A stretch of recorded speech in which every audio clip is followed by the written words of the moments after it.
Welcome to the Anchor Your Retirement podcast. I'm your host, Barbara Gullen, in this fake spring in Kansas, hanging out with my buddy and pal, Tony Shore, up in, is it fake spring up there, Tony? No, you know what? About a week ago, we had some really Mhm. nice weather and spoiled us, and now we're back down to single digit lows. Yeah. And yeah, We snow, had little snow today. we had that, and then it got cold like yesterday. The morning low was 10, and then today we're back up to 62.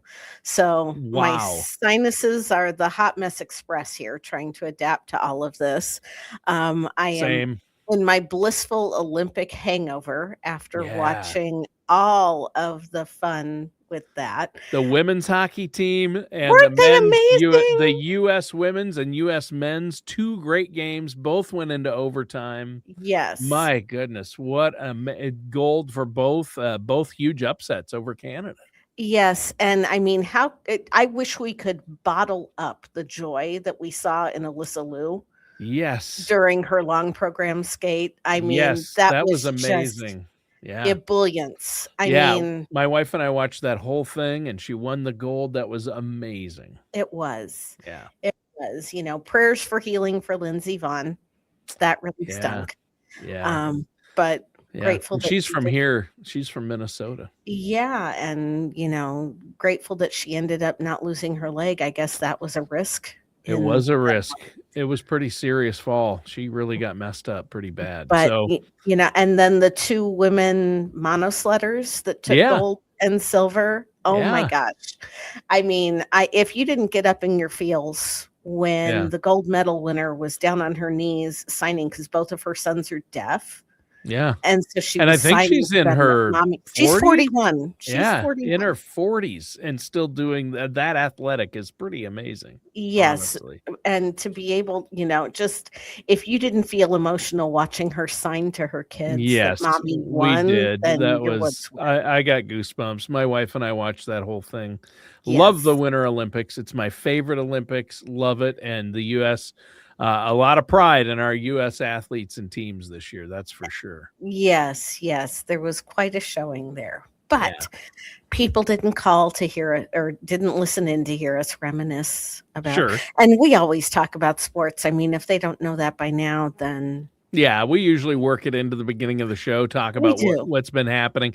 But it's I think the Olympics rise above just sports. I think even if you're not a big sports person per se, Yeah. the Olympic Games, come on. You've got figure skating, speed skating, bobsled, everything. Curling, Curling, yep. curling, yes, Yeah, I found curling has myself become looking up more and more curling important. rules. Yeah, and there are a lot of them, and, I think it's harder than it looks because it looks like you don't need a lot of athletic ability to do it, but I've heard you do, so interesting sport. There's a curling club not far from where I'm sitting right now, There's one so here in Kansas City, yeah, I so believe it. It's getting more and more popular in the US. Of course, Norway, they swept the Olympics with the most medals, mhm, and most of those came from cross country skiing, which it's yes, of course Norway invented the sport a few thousand years ago, so it was yes. invented in Norway. That's because that's how they had to get from point A to point B. It was Right. not leisurely activity. That was No, necessity is the mother of yeah, invention. it's how they traveled and went hunting and everything else. So, well, Barb, we're talking today. Your title. We need to There's explain no this. It easy way to sounds segue into it, is well. there? You said how to beat the high cost of dying, Right, and it's a little play on the old phrase "how to beat the high cost of living," which was right, a common theme and articles and books. But especially in the '70s. yeah, in the 70s, there was a bestseller, I think, How to Beat the High Cost of Living in the Mhm. 70s, early 80s. So when inflation was high. But what about the high cost of dying? And Well, death itself usually isn't expensive, but it's getting there that can be an extremely costly venture if you are saddled with a prolonged illness or, um, I just had a client in here who was talking about the medications that he's on are tens of thousands of dollars a month yeah, without insurance. wow. And he isn't confined to a care facility like your parents are. Right. And a lot of this came up this week for me personally. Um, I've told you about my neighbor who ended up having to be moved to a care facility. Yeah. And we did not know that she had executed a trust and that I had been named as her healthcare power of attorney. Oh, So those that things are always tough when people do it and you don't know about it. That's right, tough. right. And I have questions about the attorney that completed it and didn't inform me of it, but that's another topic for another time. Yeah, I bet you do. That's Mm, crazy. But when you are planning for retirement, nobody likes to think about getting sick, but we need to have some sort of contingency plan built in case you do. As I've mentioned before on the podcast, when you have a married couple, most likely the first one to get sick consumes most of the resources if it's a prolonged illness. Yeah. And the second one to get sick ends up being sicker longer Yep. because they sacrificed and compromised their health while they were caring for their spouse who got sick first. Yeah, I'm nodding in agreement because that's exactly what happened with my parents and is Mhm. still happening. Now they're both in long-term care, both have Parkinson's, but my mom is much later stage Parkinson's and hasn't been able to do anything on her own for a long time. And it's $11,000 a month for her long-term care. Just for hers. And my dad just entered long-term care about 3 months ago, and his is 7,600 because he can still do some things on his own. But that's an unbelievable expense to bear. Yeah. And I mean, definitely not anything that Social Security is going to cover. And for no. those of you thinking Medicare helps pay for it, no, they don't. Medicare Nope. pays for a very short duration, Mhm. and that is more of a rehab rather than a new lifestyle Yeah, no, situation. they only pay for it if it's a rehab from something that you got done in the hospital. So Yes. it's not really full-time long-term care. No, So, but there are a lot of yeah. people that are under the misperception. And that's only up to 90 days, so Yeah. even that, and that's for rehab, and if at any point, like, if you go in and you're in a month and they say, "You're not getting better, you're not gonna leave," then Medicare will stop covering it right then. They won't even Yes. cover the 90 days, so, Yes. yeah. So, to everybody listening, the best time to start planning for this was probably 10 years ago. The Yeah. second best time to start planning for this is now. And I Mhm. don't care what stage you are in preparing for retirement. Those of you that are in your 30s and 40s need to be listening to this podcast and start creating that bucket of money now so that you have it to access in the event that you need it. But this is not a 20-minute podcast on how to buy long-term care insurance. Right. Because while long-term care insurance can be an effective tool, depending on how old you are, it's also a very expensive tool. And the cost of the long-term care insurance alone can end up being cost prohibitive. If you can even get it. If you're at a If certain you age or already having problems, you're probably not going to be able to get it, and even if Right. you can get it, it's cost prohibitive for regular long-term care, and most of the A-rated and B-rated companies, the top-rated insurance companies, don't have just straight long-term care policies anymore that they even They offer. No, because they ended up it was a losing battle, They and lost money. Yeah, eh, believe it or not, insurance companies actually lost money on long-term care insurance. right, and Hard so to imagine, but they took the war games approach. The only way to win is not to play. And for yeah. those of you that don't understand that analogy, you still need to be paying attention to this podcast. And then after the podcast, you need to immediately go watch Go watch the movie War Games. the Yes, Matthew Broderick movie War Games mhm. because it's awesome. It is. It is Yeah. fantastic. Yeah. Um, when we are looking at long-term care planning as an advisor and as a fiduciary, we have access to tools that the regular public doesn't have access to. When I listen to the radio, because I advertise on a talk radio station here, and I constantly hear commercials for the call this toll-free number and get the instant issue term life insurance.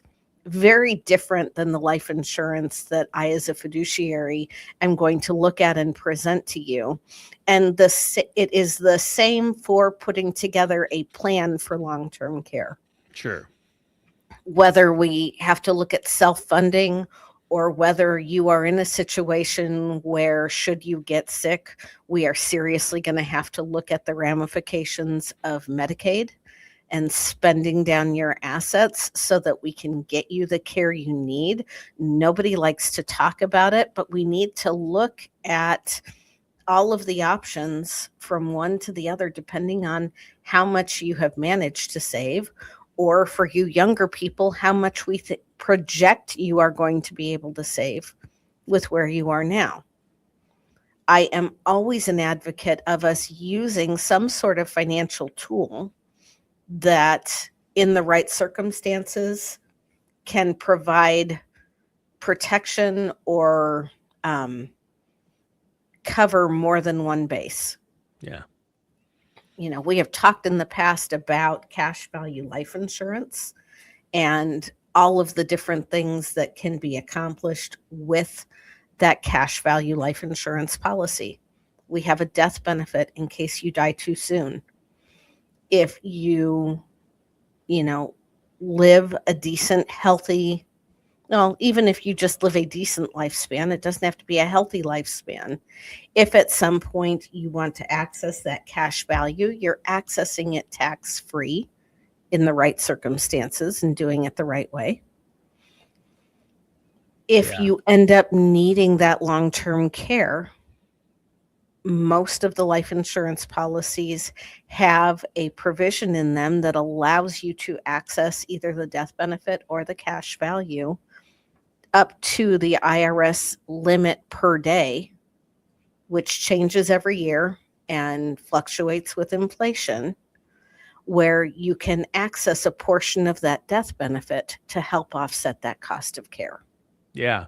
And so what you're describing there, Barb, is it's what they're now calling hybrid policies, right? Where you can actually, even before you pass, you can access the death benefit for your own medical needs, long-term care costs specifically, right? Mm-hmm.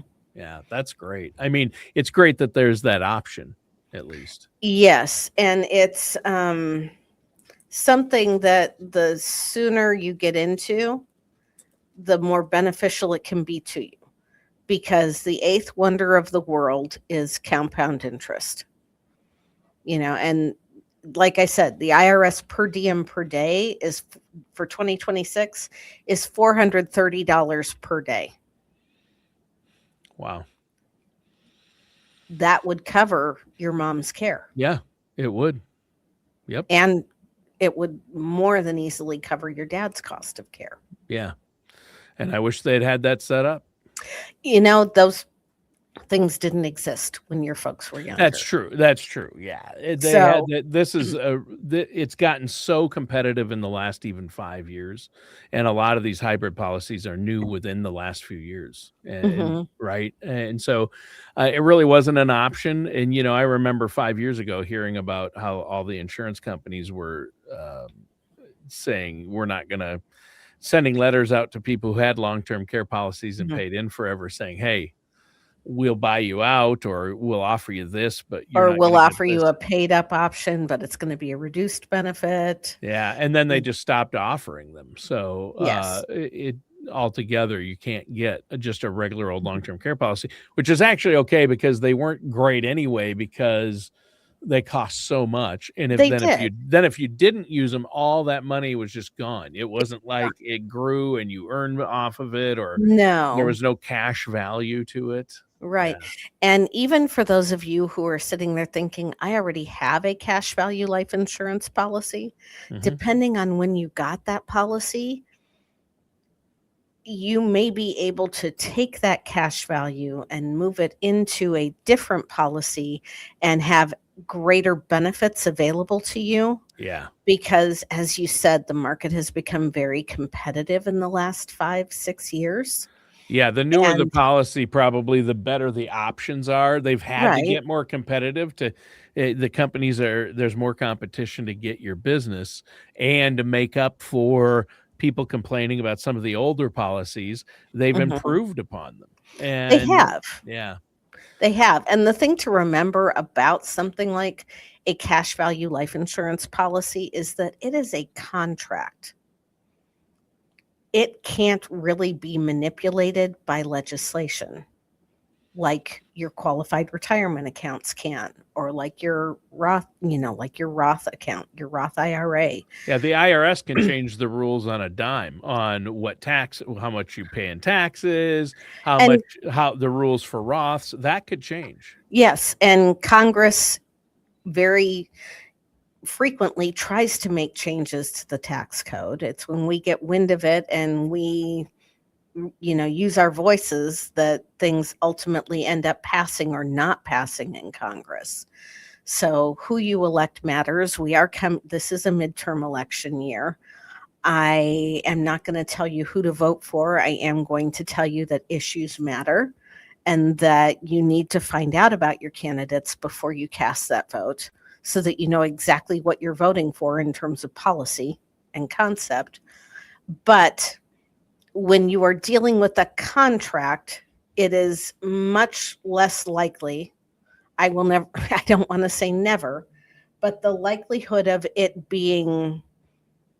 won't be able to be invalidated. But Congress is going to have a much harder time manipulating those benefits than they are something that they have more control over legislatively, like the tax code. Right. Good point. And so, it's tough. We were talking about how tough it is to have loved ones in that situation, parents, grandparents, um, or ourselves as we get older. Yeah. Nobody wants to talk about this stuff. Nobody wants to deal with it. But the sooner you have a plan in place, the better you're going to feel, the better you're going to be.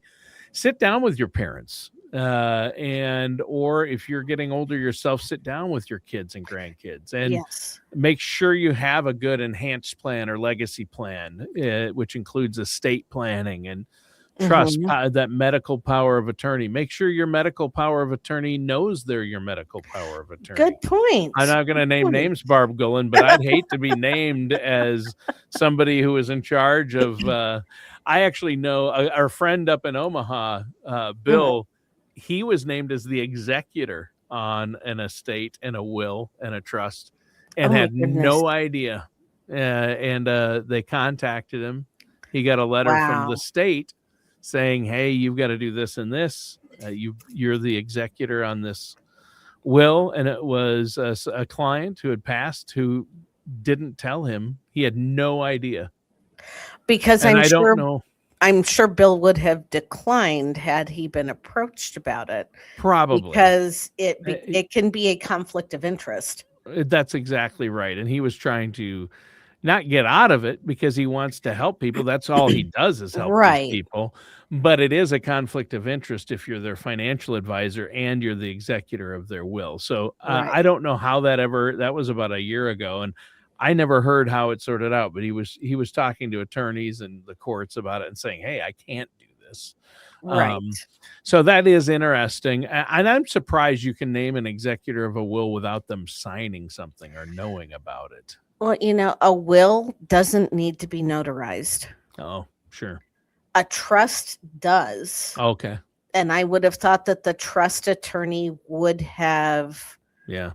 made contact with, just like I expected that this attorney Right. would have contacted me. Yeah. That'd Because be a real rude awakening, when "Hey, you're in charge of this person's," nobody she had put a trust together.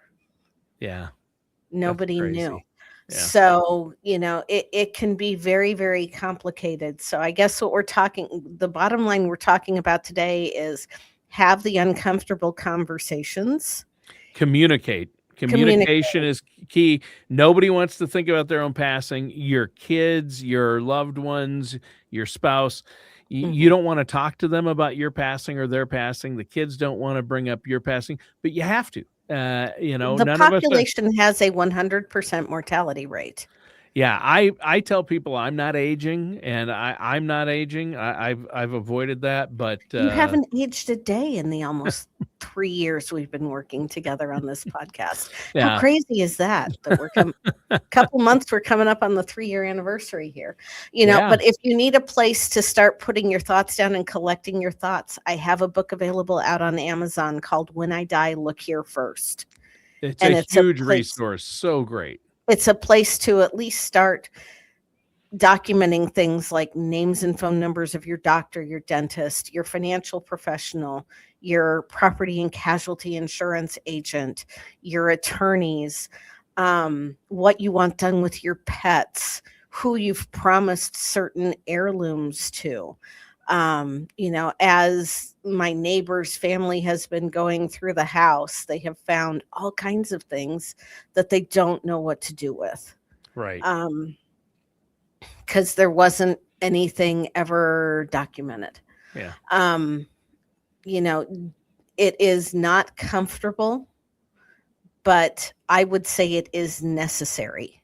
Mm-hmm. I mean, treat it like you treat filing your tax return. Nobody likes doing it, but we all know we have to do it. You won't get in legal trouble if you don't do this other stuff, but my goodness, if you take the time to have the presence of mind and the maturity to do it, you are going to simplify the process for those who are left behind. Yeah, you're gonna keep keep family harmony, and you don't want to leave your loved ones in a bad situation. So before we go, Barb, let our listeners know one more time, what was the title of the book? The book is called When I Die, Look Here First.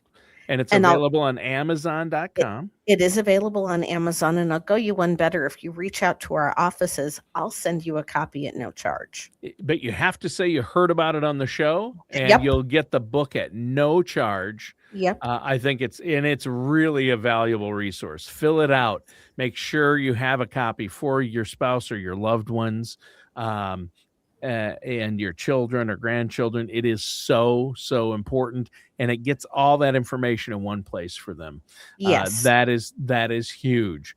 Well, and again, they can call you, right? If they want to set up a consultation, they can just come in and get the book as well. That's 913-553-6222. 913-553-6222.